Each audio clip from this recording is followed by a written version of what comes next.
اسی طرح اہل بیت اطہار کے حوالے سے حضرت عبداللہ ابن عباس رضی اللہ تعالیٰ عنہ اس روایت کو نقل کرتے ہیں، سید عالم صلی اللہ تعالیٰ علیہ وسلم نے ارشاد فرمایا کہ اللہ تبارک و تعالیٰ تمہیں نعمتیں عطا فرماتا ہے،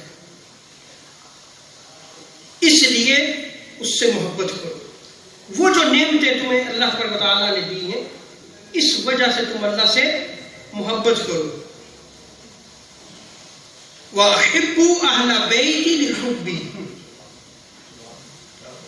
اور میری محبت کے لیے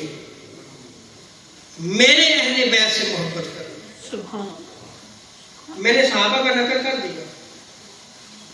اب یہاں پر یہ بات یاد رکھ لیں کہ صحابہ کو وہ درجہ تاجدار کائنات صلی اللہ تعالی علیہ وسلم کو جو حالت ایمان میں انہوں نے دیکھا، وہ درجہ صحابیت پہ فائز ہو گئے، تو انہیں یہ اسٹیٹس ملا، یہ درجہ ملا۔ اہل بیت اطہار جو ہے یہ صحابہ بھی ہیں، لیکن ایک اور تعلق بھی قائم ہو گیا کہ یہ نبی کے گھر والے ہیں،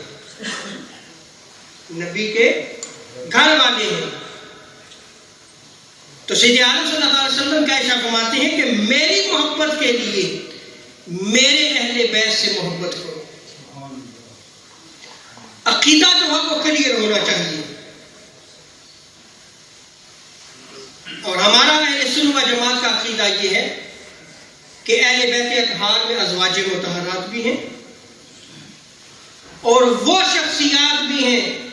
جنہیں تاجدار کائنات صلی اللہ علیہ وسلم نے اپنی کالی کمبلی میں چھپا کر ارشاد فرمایا اللہم ہؤلاء اہلی،